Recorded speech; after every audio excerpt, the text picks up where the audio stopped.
right, welcome to the Friday Main Event High School Football Preview Show. This is the 2A edition. I'm Mike Mulder. He's Lee Teat. And Lee, we got the 1A edition out of the way. This is the 2A edition, and this is a prestigious thing to do if you finish in the preseason top 10 or as the number one team in the Friday Main Event Preview Show. And why is that? Because we only pick winners. We only pick winners. That's a good way to put it. 5 out of 6 of our preseason number one picks last year are wearing gold rings now. So That's right. We've done a great job, I think. And, of course, I'm gonna pat myself on the back a little bit, pat you on the back. Nice job, partner. So let's go and recap that year, a year in which, as we mentioned, we had picked Union City to win in our preseason. That's right. But one team that we felt would probably give them a run, though, Lee, was Meigs County. Meigs County looked really good leading into the playoffs at 10-0. They hadn't really been challenged all year, but had a tough time with Rockwood. They did. You know, their quarterback coming in 10-0 going into the playoffs. They're a very young team. Right. That was what was so surprising about them is they're very young, but in that quarterfinal game against Rockwood, quarterback goes down, and I think that, you know, obviously was the difference in that ball game. Swafford, the sophomore. Yes, sir. And, that was 9-8 was his final score in that quarterfinal game, and I'm pretty certain that Swafford would have been worth a couple of more points. Oh, in yeah. That one. He's an all-state his freshman year. He is. He's a solid kid. But that sets up a semifinal match between Rockwood and Tyner. And Tyner was a team that we didn't really – we knew they were solid, but we didn't really – I don't think we picked them to finish quite as high preseason as what has proved to be, you know, much better than what we expected them to be.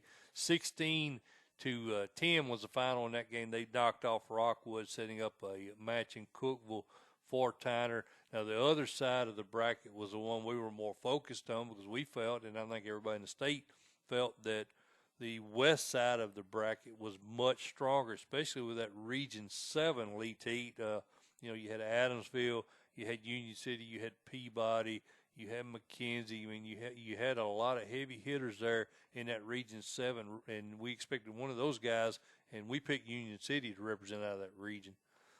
That's correct. And also, you know, I thought Waverly was going to make a big push, you know, and then they ran into Columbia Academy. That game kind of surprised me.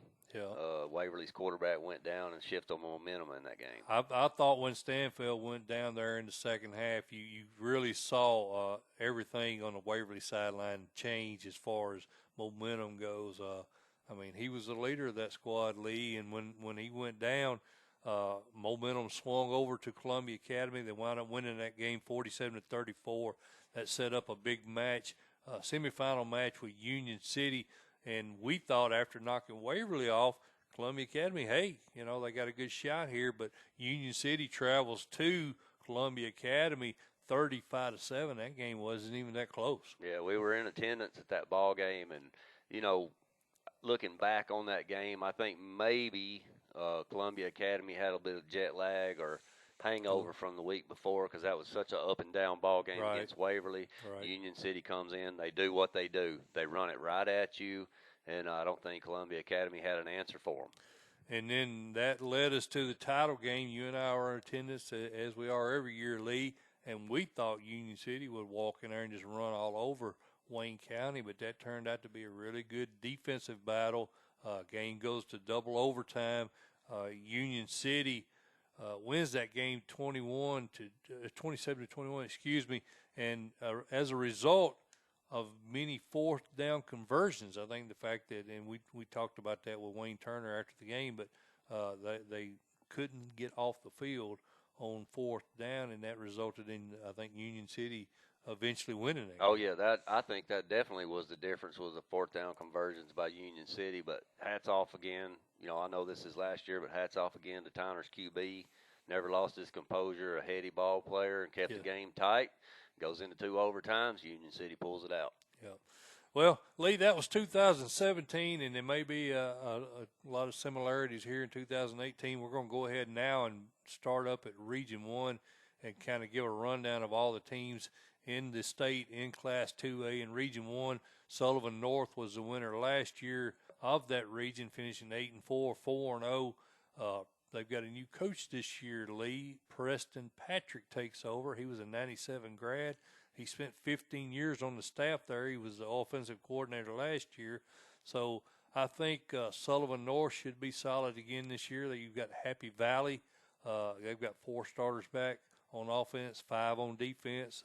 Jason Jarrett, the head coach there, lost to Meigs County, Lee, in the second round last year. They did. I think Happy Valley coming in, question of them is who's going to replace their quarterback, Braden Sams. Yeah, that's true. But they do, again, have 4 starters back on offense, 5 on defense. The Warriors of Happy Valley are going to be in contention for a playoff spot. Hampton is probably the big name in that region, the team that we're most familiar with, the Bulldogs. Of course, Mike Lunsford Jr. In his 3rd year now there, 14-9 in his first 2 years.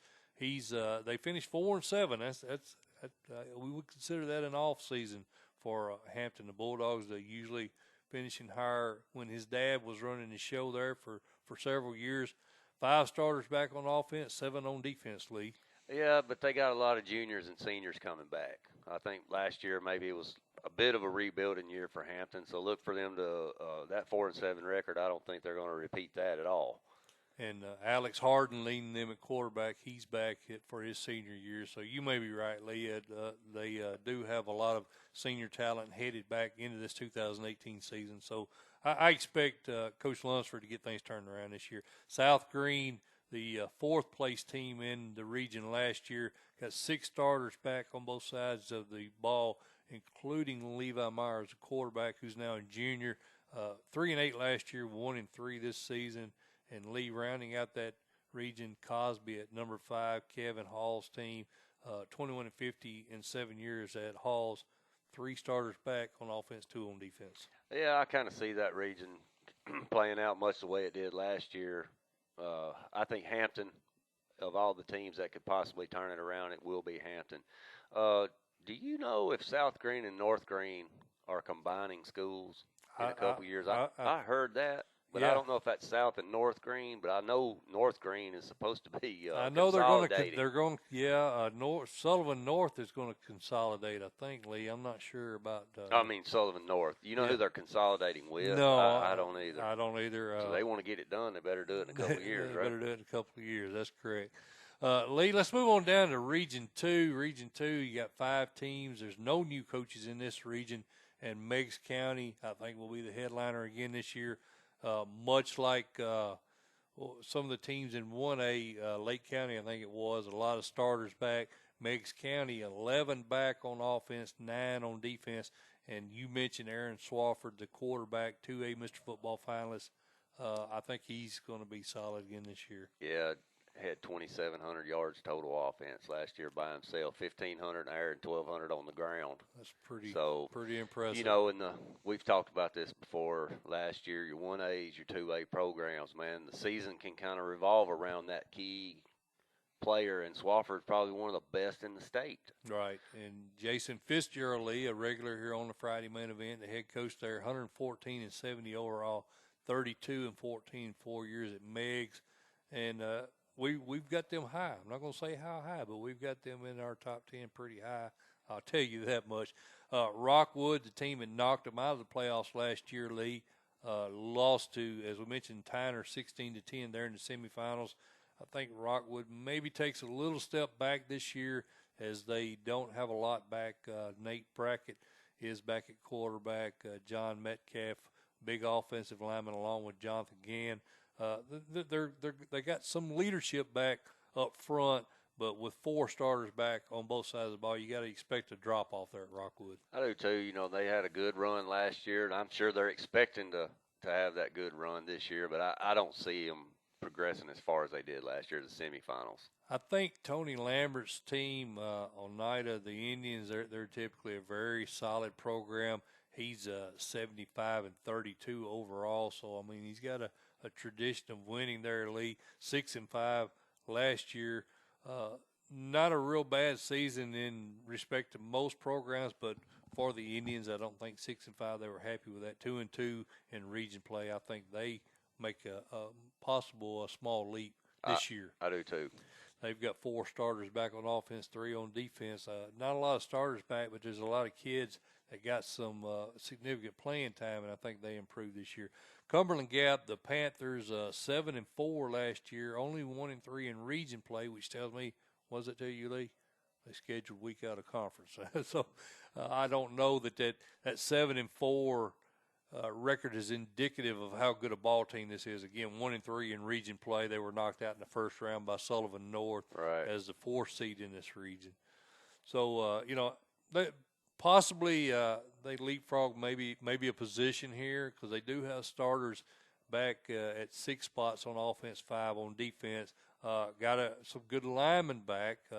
Alec Bernard leads them up front, so along with Jacob Beatty. So anytime you got some senior leadership on the line, you got to like that. Yeah, I see them getting that 4 slot. Yeah, I would agree. Wartburg Central, 2-9, 0-4 in region play last year. Lee Teat, Kevin Human's team, 2-9. That was his first year again, 2-9 as head coach. I don't see them doing much this year either. I don't either. All right, Lee, let's move on down to Region 3. Region 3, you had Tyner Academy, and, of course, as we mentioned, all the way to the finals, Wayne Turner squad. They're going to be good again this year, Lee T. I think so. They got a ton of athletes down there around Chattanooga area, but key question there is can they replace that quarterback? Martavius Riles is coming in this year. Their quarterback from last year was awesome. And Jeremiah Batiste, the wide receiver, All-State, he'll be there to lead the squad. And it's always good if you're a new quarterback to have him to throw to. And I'm hearing good things out of Tyner. I think they're going to be really solid again this year. Wayne Turner, in his 26th year there at Tyner, he's one of the most seasoned coaches, I think, statewide as far as being with the same program. 228 wins, 128 losses, so guy knows how to get it done. Man, and he loves his kids. We talked to him last year after that ball game, and Coach Turner, he didn't discredit his players at all. He took a lot of that overtime loss on himself. All he had was good things to say about his players, and that's what you want out of a coach. He loves them kids. Absolutely. In that region as well, Lee, is Marion County. The Warriors finished up second with 7-6 overall record. They had a really tough out-of-region schedule, including their crosstown rival, South Pittsburgh, will be attending that game this year, by the way. Looking forward to that. So they did fall to Tyner in that quarterfinal game, 42-7. They've got 5 starters back on offense and 6 on defense, Lee. Yeah, Marion County, a 7-6 record for them is kind of a down season. Mm-hmm. Even though they were 3-1 in the region, I don't expect to see that out of Marion County this year. They don't stay typically down long. Look for them to make a big push. Joey Mathis, starting his 3rd year, is 20-8 in 2 years there at Marion County. He does a really good job over there. Polk County finished 3rd in that region last year. Lee, Derek Davis is 117-83 in 14 years at Polk. They've got a lot of starters back. They were 4-7, as I mentioned, but 7 starters back on offense, 8 on defense. Alex Pell, the big offensive lineman, leads the way. They've got Nate Waters, a senior quarterback. How do you see Polk doing this year? I think Polk will probably push for the 3rd spot in that region. I think Marion and Tyner are front runners right now. Polk, hey, 4-7, I don't think it's going to happen again, especially with 7 kids on the offensive side, 8 on the defensive side coming back. So we'll see. Do they, are they 2-2 in the region again? Very possible if you got Marion and Tyner. Right. I agree. In Bledsoe County, moving down, the Warriors, they are 4-7 last year, 1-3. They've got a new coach this year. Trousdale County knocked them out late, 34-6 in the first round. In Bledsoe County, I don't think they were real happy with that 4-7 record. They've got 5 starters back on offense, 6 on defense. Ash Brooks, defensive end, and then, of course, Caleb Daniels, offensive lineman, 2 of the big guys leading them up front. They've got a lot of seniors on that line, and that'll definitely help them. So, yeah, I think, probably the way we're talking about these, Tyner, Marion, Bledsoe, there's probably 1, 2, 3, 4. Mm-hmm. But Bledsoe and Polk, who knows? Could flip, have a 3 spot. same four teams in the playoffs, I'd say. Same four. I don't think Tellico Plains at 0-4, 2-8 in region play makes a leap over anybody. They do have a lot of starters back, but like we mentioned earlier in one of the shows, it's not necessarily how many you got back, it's who you got back. I don't know if the talent level is there at Telecom Plains to make a leap this year. Right. I would tend to agree with you on that. All right, Lee, well, that's regions 1, 2, and 3. We're going to take a quick break here. We're going to let the listeners hear Tyner head coach Wayne Turner following their very narrow overtime loss last year. Hope you enjoy that. Coach Turner, Mike Mulder, Friday main event. You can't hang your head on that one, brother. That was a heck of a ball game. Oh, it was a tremendous game. I was extremely excited about the way that we battled back and come back and put it into overtime and then forced the second overtime. So, I'm proud of our kids, the way that they battled and did a tremendous job all day long and all season for me. They did a great job keeping Union City out of the end zone. I thought probably not being able to get off the field on fourth down was probably the key. Would you agree? Oh, I would agree 100%. I mean, they limited our possessions, and that's something that we shouldn't have let happen. But they did a great job of controlling the line of scrimmage and moving the ball and picking up first downs. And you got to give them a lot of credit for that.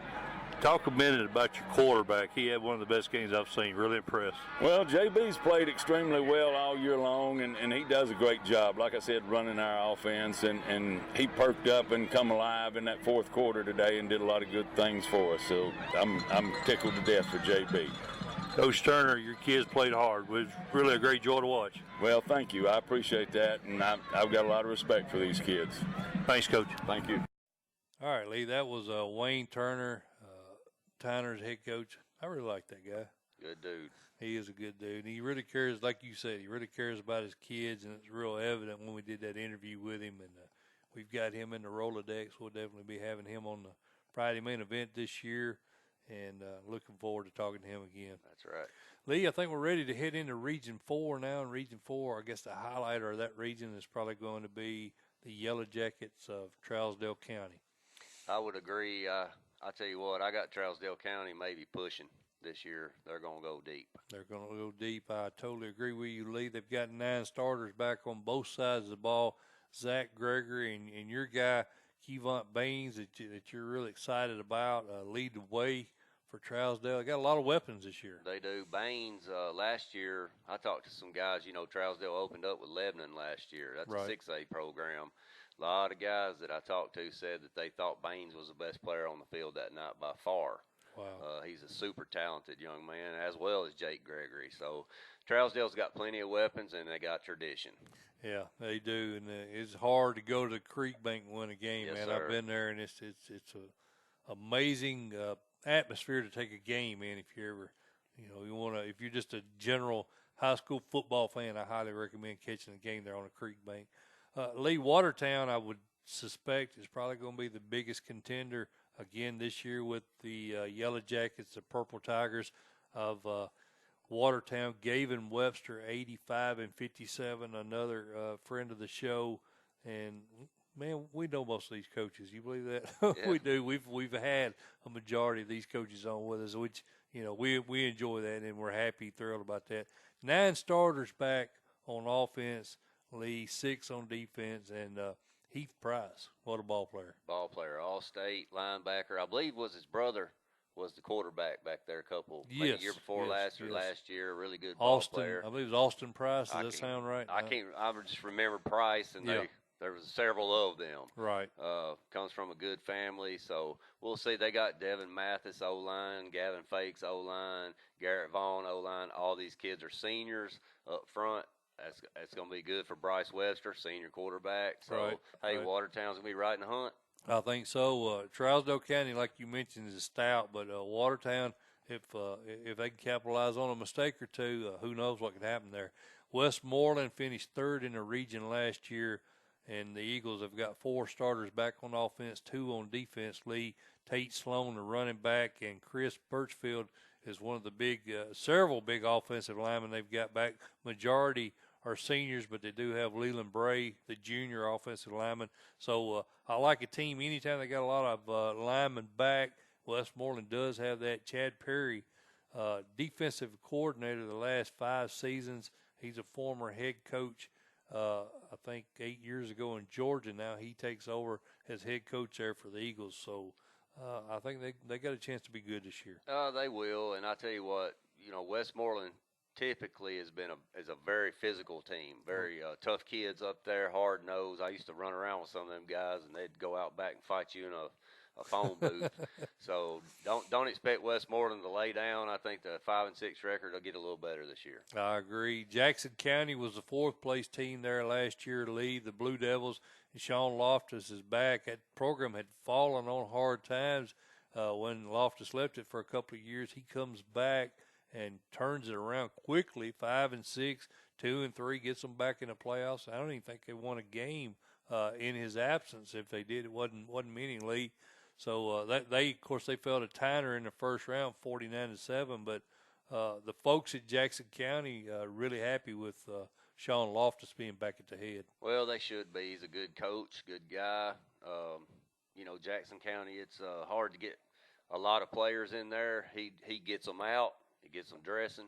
And, heck, he's got an all-state tight end over there, Michael, was it Penzalin? That sounds good to me, that's buddy. right. I was going to let you have that one. But one thing that's going to be good for Jackson County in the future is if you look, man, they got sophomores all over that roster starting. So right. Big sophomore class. Big sophomore class. So the future's looking good. If they can squeak in that 4th spot this year, they may get up and keep rising in the next coming years. And our buddy Jason Hardy, former head coach at Shelbyville, the AD over there, so I'm sure he's helping out where he can there with Coach Loftus. So, we hope to see them do well. And then looking down further in that region is a local team, Cascade, Lee Teat, 0-10 last year. First time I'm aware of, first time I remember them ever going winless in a season. Jake Tyre battled through some injuries last year, had some young players in key spots. What do you think the champions step it up any this year? Well, they got 8 returners on each side. Coach Tyre, he's got to step it up. 0-10 is just not acceptable. Uh-huh. They got to come out and play. I think he can get some wins this year, but Watertown, Trousdale, Westmoreland, that's a pretty tough bunch of kids to have to play. So we'll see. Makes it tough, and then they've Very got tough. non-region games with Moore County, and I believe they still have Forest on their schedule as Right. well. So you're not going to go out of region and pick up any wins there. So they're going to have to get it done this year. I agree. I think Coach Tyre is a good coach and had a tough situation, but he's probably, as you mentioned, he may be feeling a little pressure, a little heat to get better results this year. We'll see how that all comes out. Region 5, Lee, Columbia Academy, our buddy Charlie Lansdale and his son Rush Lansdale, one of the better players in the state. He's the number 41 ranked recruit in the state, 6'3", wide receiver.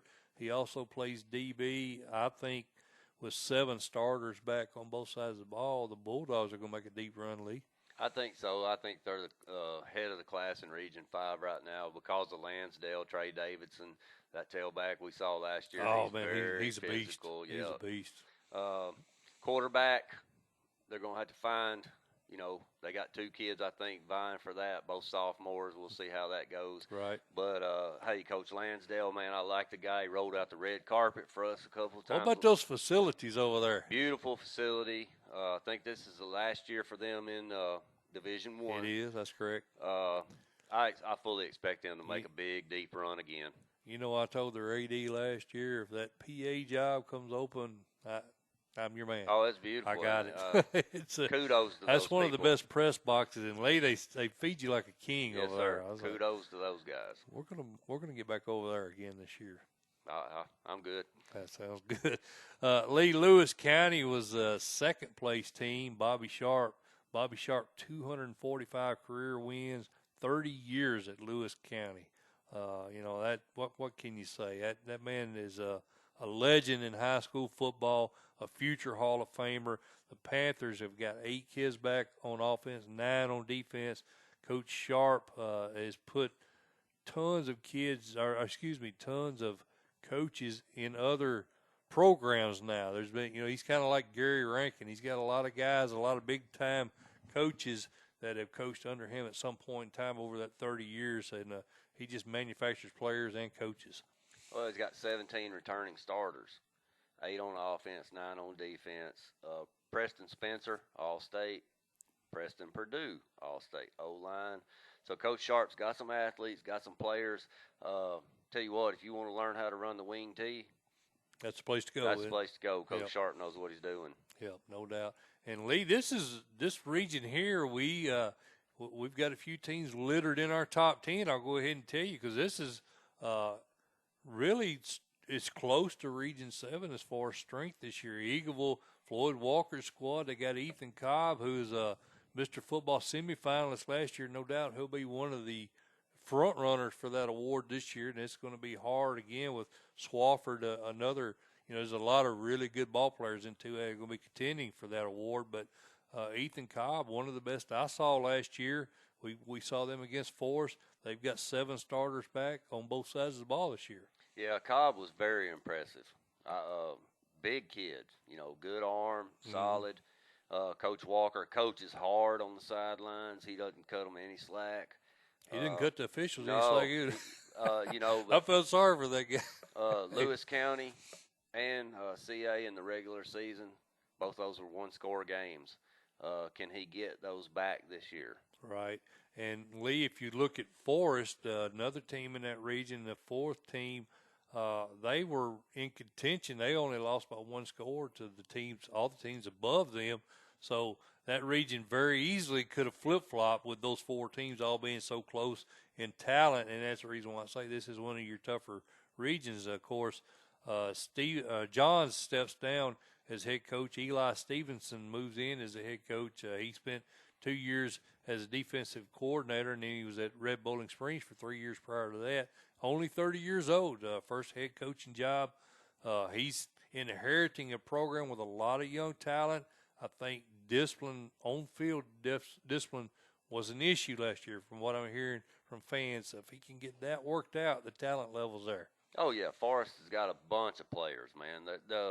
When we saw them against Eagleville, they weren't outclassed. I don't think they were out-athleted. I think, like you said, they just had some mental lapses in that ball game, mental mistakes. If Coach Stevenson gets those things cleared up, hey, they could slide right into a playoff spot. 7 starters back on offense, 5 on defense. They need to get it done this year, no doubt. Lee is they've got a lot of juniors, but they've also got a lot of seniors they're going to lose. Community, Chris Grooms is just climbing that hill, baby. He's getting there. 4-6 last year. Community still looking for that first trip to the TSSAA playoffs since the program was. I think the program, I want to say 12, 13 years old now. I'm not sure, Lee, but never been to postseason play. That's something I think Chris Grooms is close. You think he gets it done? 7 starters on offense, 8 on defense. If he was in any other region in the state, I'd give him a real good shot this year. But the 4 teams above him, Forest, Eagleville, Lewis County, Columbia Academy, I don't know who he's gonna knock off. Well, to me, he's got to beat Forest. He's got to beat Forest. I think if I'm Coach Grooms, I'm penciling that Forest game in because we got to have that one. I think he can take Summertown, Loretto, the guys below him in region. Yep. And if he can knock Forest off, he may slide right on into that, and that'd be huge for him. That would be huge. It'd be huge for Unionville, the whole community, if That's they right. could get a playoff game.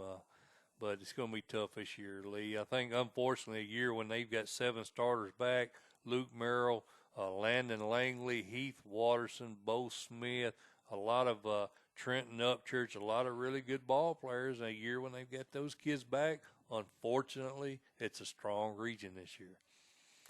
All right, Lee, we're going to move on down to Region 6, and we've got Waverly Central, Matt McConnell's team.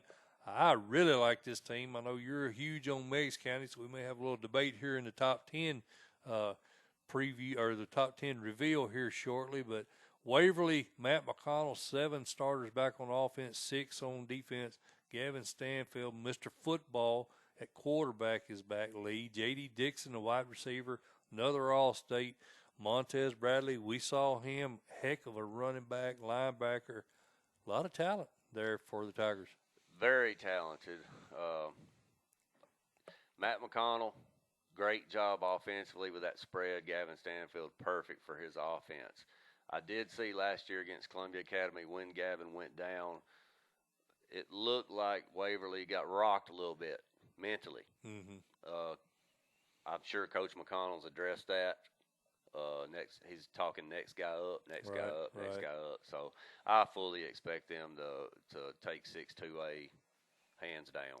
And Riverside, Decatur County Riverside Lee finishes second in that region. And Johnny Frost, folks around here know him. He coached at Cascade for a while. He was the head coach at Community when that program started up. Moved over to Moore County, where his son Stone Frost started as a freshman before Coach Frost got the head coach job at Riverside, where his son now was an all-state quarterback last year, his senior year. I think they're going to contend. I think they'll play Waverly tough. I do too. Offensive line looks to be pretty good. Some young guys, good mix. We'll see. Decatur County, what do you think, 3 or 4 spot?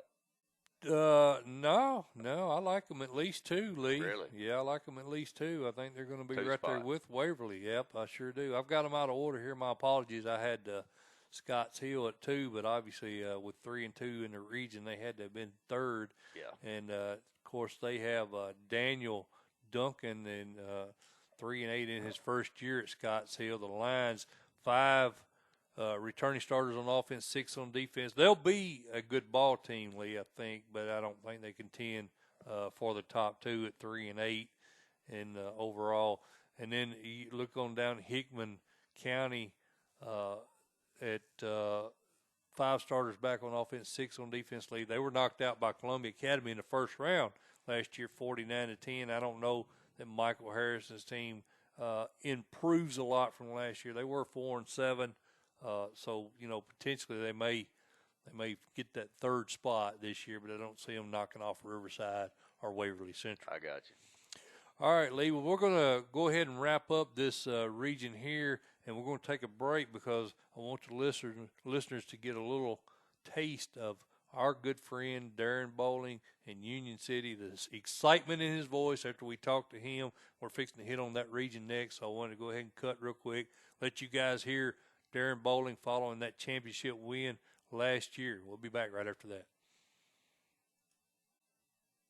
Mike Mulder, joined by 4-time champion coach Darren Bowling. Coach, how'd you feel? Man, I tell you, it's definitely a humbling experience, especially the way these guys, they kept fighting and like I said, I'm not ashamed to say it. I made an awful decision down there by not going for the field goal on 4th and goal from the 1.5, and ended up, we should have gone up two possessions right there, and we didn't do that, and it ended up going into overtime. But the guys overcame that, and so I'm very proud of those guys. That kind of would have gone away from the theme of the game, going for it on 4th down. I think you guys did that 8 times, man. I was beginning to think the punter, you forgot to put him on the bus. Yeah, we don't like to go for punt. We don't like that. But in that situation, I'd already gotten the field goal team down there. I told the special teams coach, get the field goal team ready. And that was on 1st down. And the 2nd down, said, they ready? He said, they're right here, coach. And then I was thinking it was 3rd down. We called timeout, called play, went in. All of a sudden, they said, turnover on downs. I'm like, wait a minute, why didn't we kick a field goal right there? And everybody's looking at me like, Coach, I wasn't going to say anything to you, all my assistants. And I said, there comes a time when y'all need to say, suggest something every now and then if you see I'm in another world. But looked like maybe Waddell and Jones had a collision there with their miscommunication on the play. Yeah. Jones, he loves running the football, but he's not the best blocker in the world. When we try to get him in to block somebody, he thinks he can block them all instead of just going to the one he's supposed to block, and he ended up colliding with Braxton on that. Talk about the overtime for a minute. Any thought of going for 2 on that first score? Yeah, the only reason I didn't was because I saw the kicker in pregame, and he was kicking 50-yarders. I said, they've got a kicker. They're going to kick. They're not going to go for 2 here.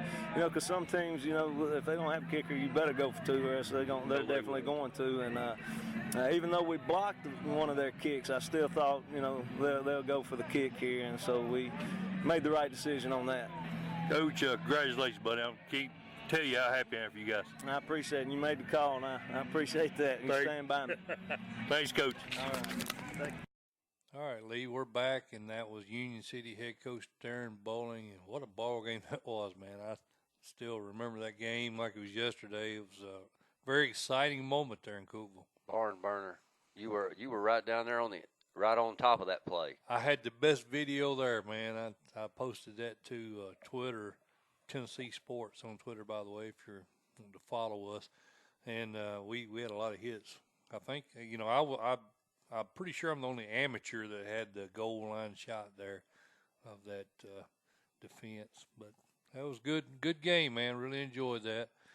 And matter of fact, Lee, that's right where we're at, Region 7. I think that's probably the SEC of 2A. If you look at the teams involved in it, Union City, last year's winner, 3 starters back on offense, 4 on defense. Is that alarming for the Golden Tornado fans? I don't think so.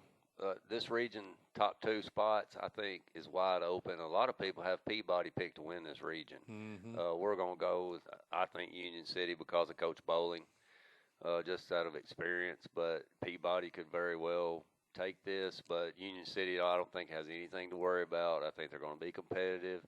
And Coach Bowling runs his offense. Those kids have been running that offense forever. I don't see any letdown, any drop-off. They just reload. Yes, sir. It doesn't really matter how many starters they've got back. I made that mistake a couple of years ago. They were coming off a title win, and they were down in number of returning starters, and I picked against them. I think that was when he went back-to-back. Actually, no, he went back-to-back. I'm thinking about Fulton and won 3 in a row. I think Union City, I believe, only won 2 in a row from. Does that sound right? Yeah. So you're going to go with it. You're not sure, but you're going to go with it. Yeah, I trust you. We just talked about Peabody, Lee, or you just mentioned him, Shane Jacobs, 29-10 in 3 years at Peabody, 10-3 last year, fell 28-21 to Union City in the quarterfinals. I thought that was probably the best competition Union City had up until the game against Tyner.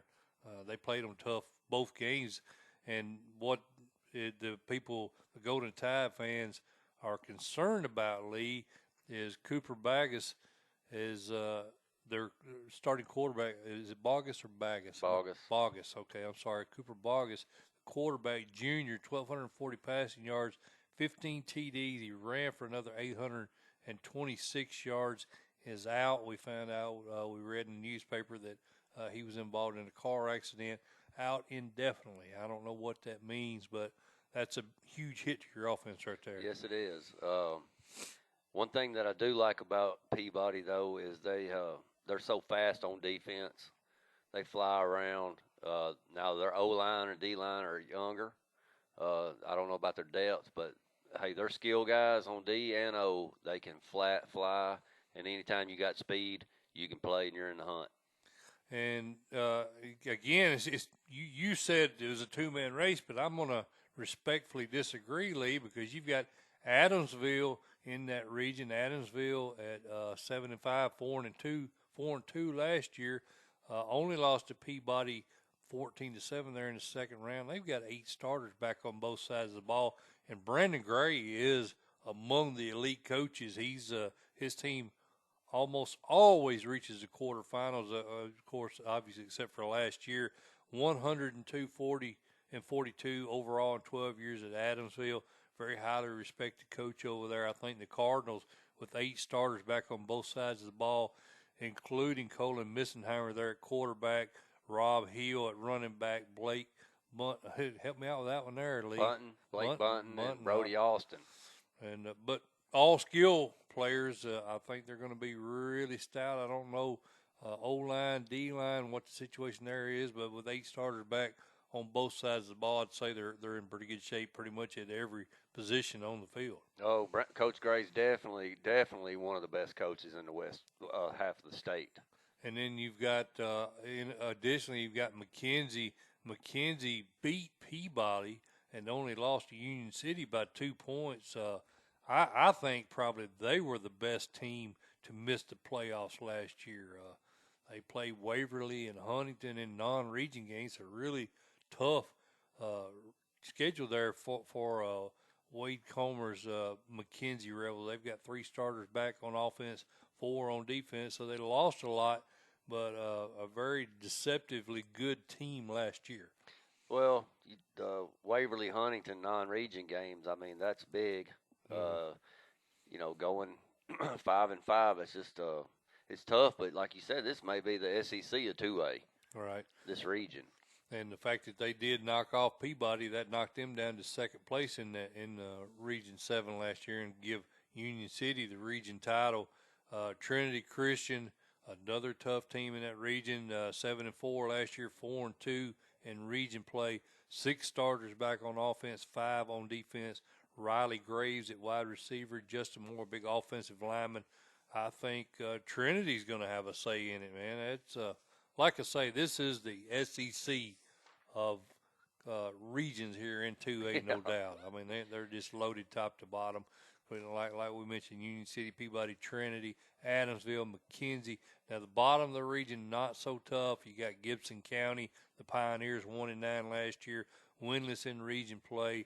They do bring back 9 starters on both sides of the ball, and I don't think it's really going to matter in this region. And then you got Halls at 3-7, 1-5. They do have a new head coach, Scott Blair, there. He was 11-11 at Fayette Ware, fired after last season, gets a job at Halls, so may have been a good pickup for them from a coaching standpoint. So be interesting to see if he can do anything. You know, you got a new face at a program. There's always a potential for them getting a turnaround here.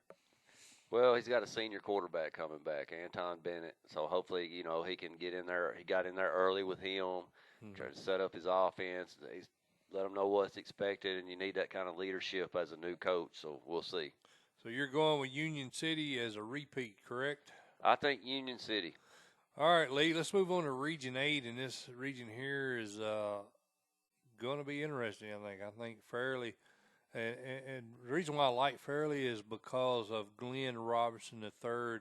He coached under our buddy Rodney Salisbury there at Whitehaven. He was 8-3 in his first year at Fairleigh, and he's only 26 years old. Young coach. Yeah, I bet he relates to the players well.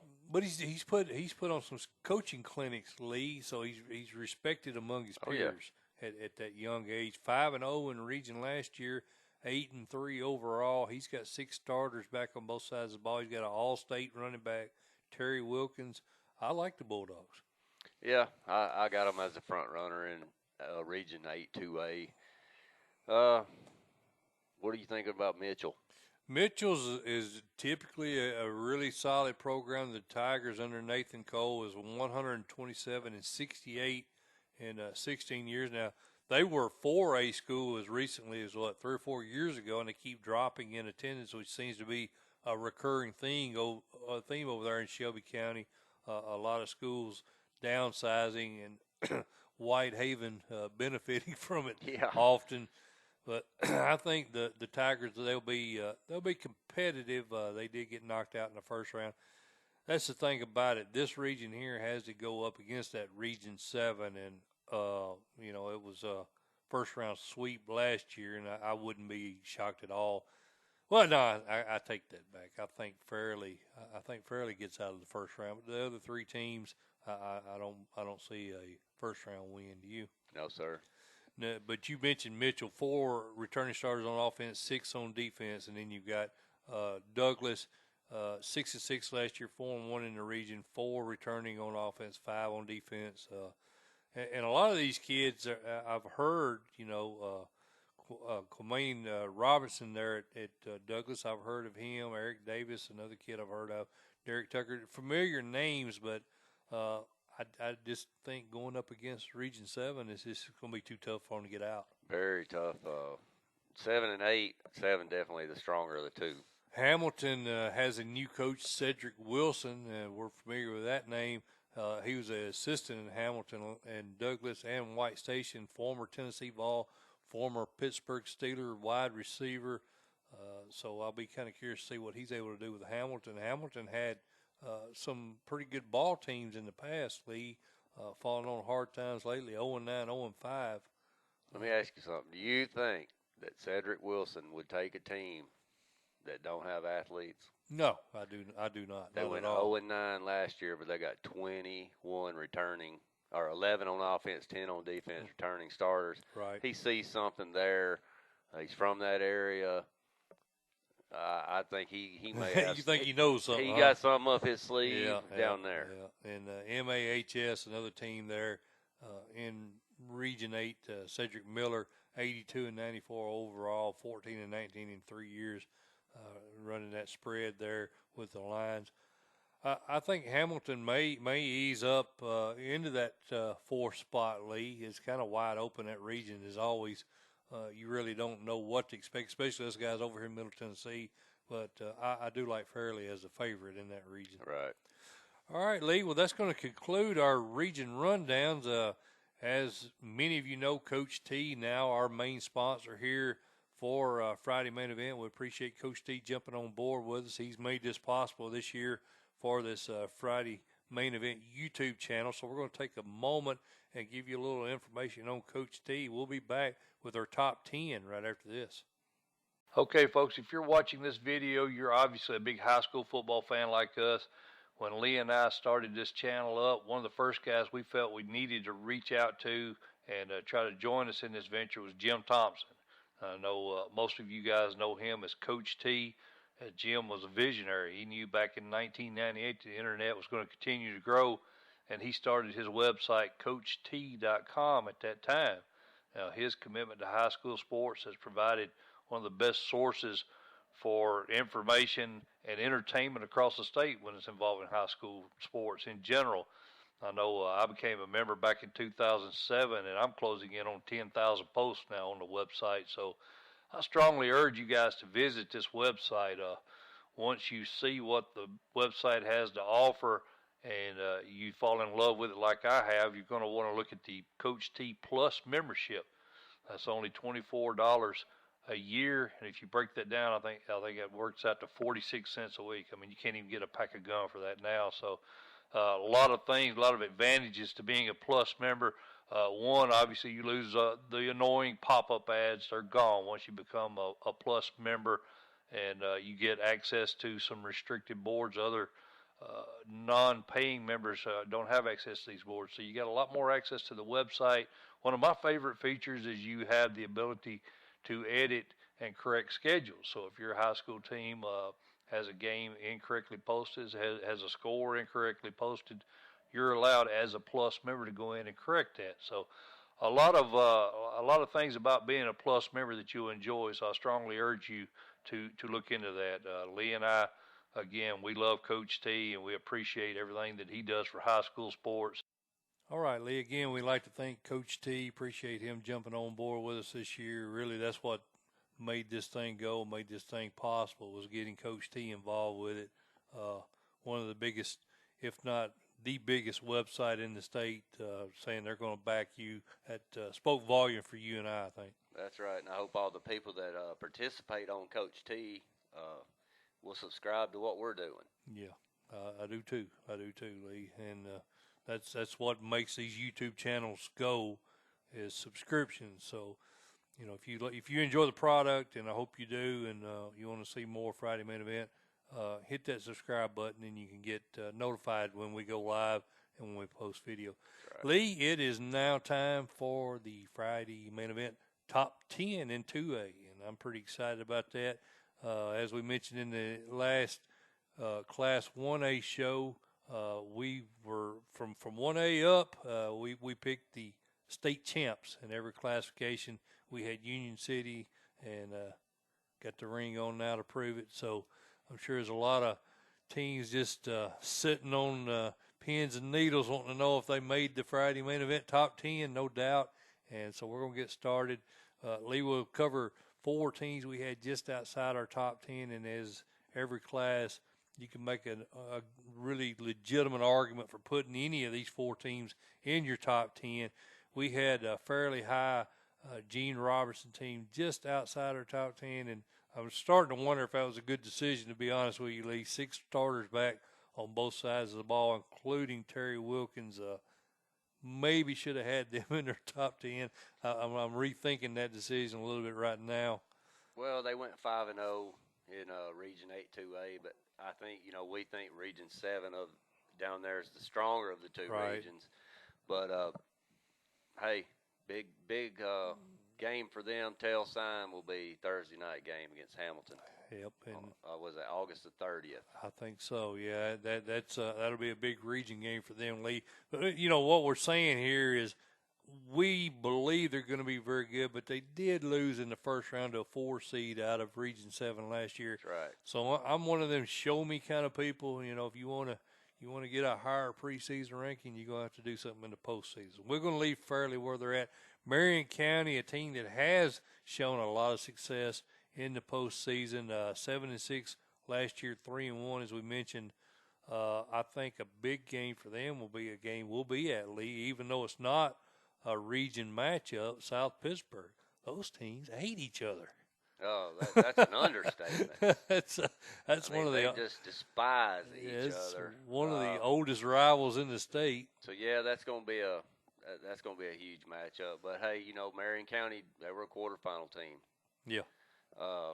So they're right on the edge. That's another team that you could easily, and that was the problem with 2A, Lee. There's probably 15 yeah. teams that, they're that close. There's really not a whole lot of difference. So it was kind of like put them all in a hat and draw names out, and that's your top 10. Right. And, actually that could not be more true for any class. There's so many teams that are bunched up, and, there's a lot of teams that you could A lot of parity. A lot of parity. That's a good word. That's the word I was looking for, Lee. Thank you. That's why I got you here.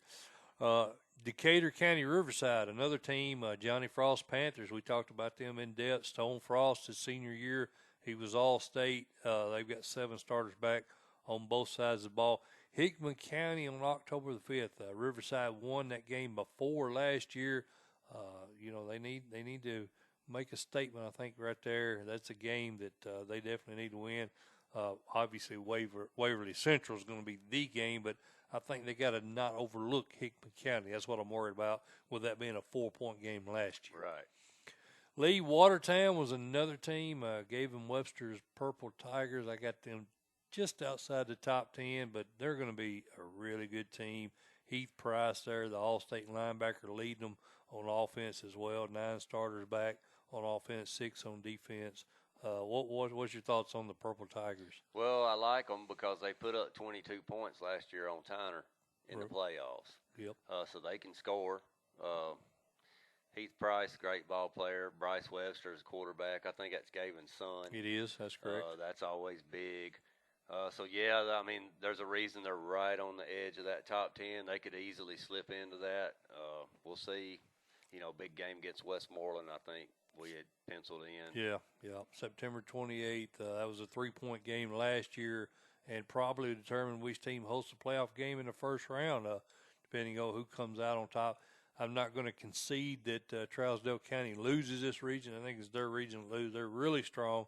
So I think that game with Westmoreland on the 28th will be for a home playoff game, Lee. On to the top 10.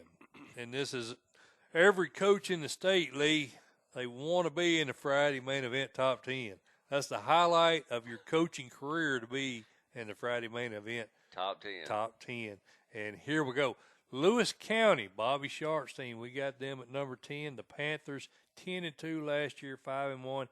Region 5 is tough, buddy. I mean, tough. We talked about it, but I think the Panthers of Lewis County will do well this year, Lee, and with all those kids back, including a couple of preseason All-State Preston Spencer, Preston Purdue. I think I like Lewis County.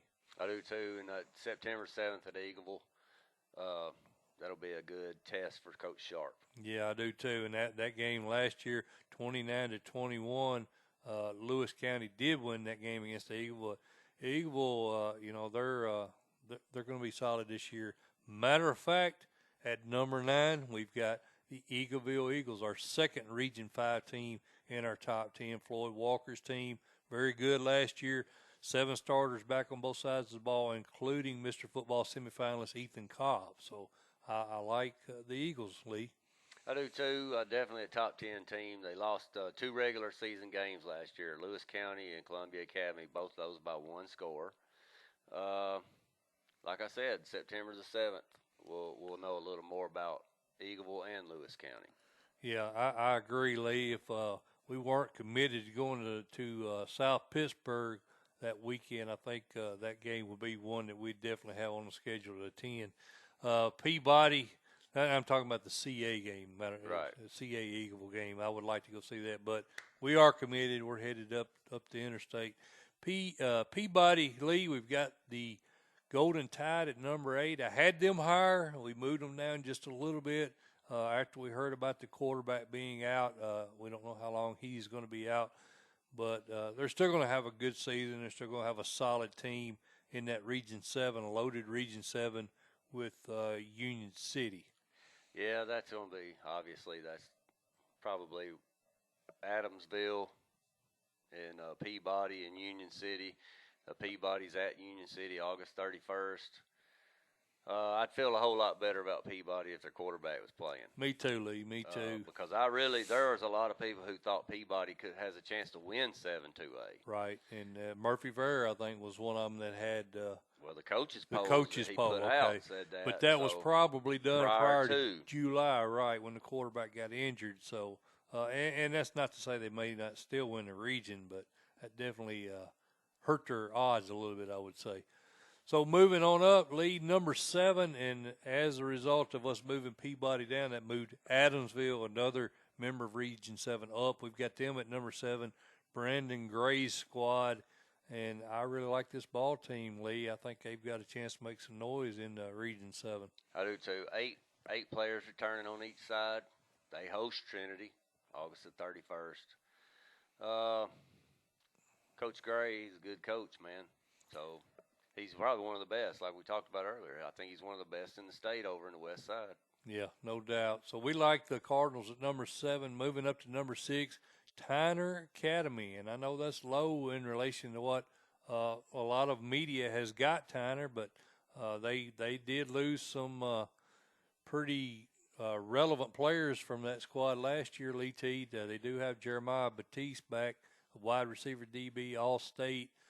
He'll be expected to lead those guys on that side of the ball. 6 starters back on offense, 5 on defense. I think the Marion County game, September the 14th. Would you agree? Yeah, and Tyner's hosting that game, so that's big. Mm-hmm. We'll see. Yeah, it's going to be I interesting. like Coach Turner. I do too. I like what he does there, and I think they're going to be a good, solid ball team again this year. At number 5, we got our buddy Charlie Lansdale and the Columbia Academy Bulldogs. 7 starters back on each side of the ball. Lee, this is the 3rd Region 5 team we've got in our top 10. So Region 5, I think, is going to be tough this year. I think so. Coach Lansdale could very well make a run again all the way. He could get there. Yes. He very well could because he got 3 all-state performers. Mm-hmm. It's going to be a situation of, I think, who's his quarterback. And but hey, Trey Davidson's going to carry the rock a lot. Trey Davidson's a lot of gonna carry a lot that of rock. carries for him. So hey, I like Coach Lansdale. Great facilities, kids love him. We'll see what happens. And the Forest game on September the 14th, that'll be a tough game at Chapel Hill. Only won that game by a score of 14-6 last year, Lee. So Forest normally gets up for that game. Those teams are relatively close geographically, so a lot of there'll be a lot of kids fired up for that one. Should be a good matchup. Moving up to number 4, Lee, and this is the lowest. I've had this gentleman in my top 10 in a while, and I probably am going to regret it. He usually makes me pay when I had him this low, but we've got Union City, the Golden Tornadoes, at number 4. And Lee, the main reason why is they've only got 7 starters back, 3 on offense, 4 on defense, and typically that doesn't matter a whole lot with Darren Bolin. But if I've got him down at 4, then that tells everybody there's 3 pretty darn good teams out there in 2A above them. Well, he's definitely gone Region 7 2A. He's right at the top of it. Adamsville is going to be the test on October the 12th. They lost to Adamsville, I think, last year. Yep, that was their only loss, I think. Well, actually, a 22-point loss to Adamsville. It wasn't even close, Lee. So, yeah, that was again, that was their only region loss last year. So I'm sure that Darren Bowling's got that one checked on his calendar already. He's going to be looking forward to that matchup with Adamsville. But I've got them at number 4.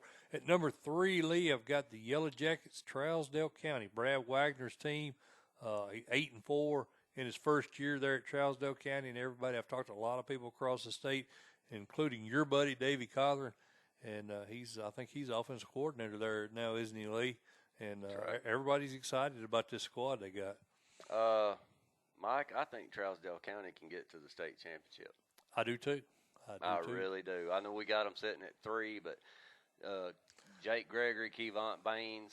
Well, you know why they're at 3, don't you? Because my partner insisted on somebody over on the east side of the state being ranked ahead of them. Well, your partner might have I'm been putting wrong. that off on you, Your brother. partner may have been wrong on that. Because I'm a believer as well. I think Trousdale County has a splendid chance to be there. 9 starters back on both sides of the ball, and like you said, Kevont Baines leading the way.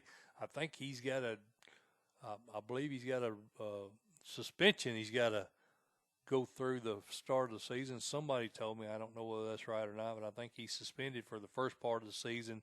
So I'm sure your buddy over at Lebanon, Coach Gentry, was glad to hear that. Yeah, probably. They open up with them. I think. They open up with them. So if they can get through, and I think it's mostly non-region games that he's not going to be participating in, but when he comes back, oh, man, watch out.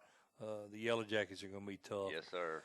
Now, number 2, Lee Teat, is a team that I really kind of had in my top team, but you kind of talked me out of it. So if I miss this one, it's on it's on can't you. blame that It's on on me, you, man. brother. I didn't talk you out of it. And I'm talking about Waverly Central, Matt McConnell's team. They were my preseason team, number 2 team last year. They take the number 2 spot again this year. 10-2 last year, 5-0. Quarterback went down.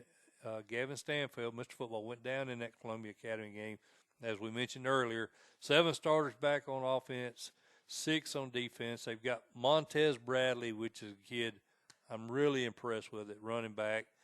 J.D. Dixon, a wide receiver, is all-state. They're just offensively, man, you're going to have to outscore them, Lee. You're not going to stop them. I agree. We'll see. They got to play Decatur County Riverside on September the 28th, and that'll be a good matchup between Stansfield and Frost. Two all-state That'll be a good QBs. game to go watch. You want to see 2 really good quarterbacks going at it. Matter of fact, we've had an invitation to go to that one, Lee, and we may look at it now that things are changed with our situation as far as no affiliation with a radio station anymore. We got the freedom to do that. We may look at that one. So I got a buddy up at Waverly that's been begging us to come up, so we may pick that one out as a destination that That'll be a week. good one to go watch. Be a good one to go watch. So that leads us to our number 1 preseason and guaranteed state champ, right, Lee? Guaranteed. Guaranteed state champ. And that Don't is shoot me, Davey. Jason Fitzgerald and the Meigs County Tigers. And that's our preseason number 1. But, Lee, how could you argue? 11 starters back on offense, 9 on defense.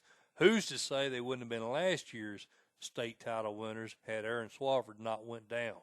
Well, they're just so experienced. I mean, they were young last year and just they ripped through everybody, and then Swafford goes down.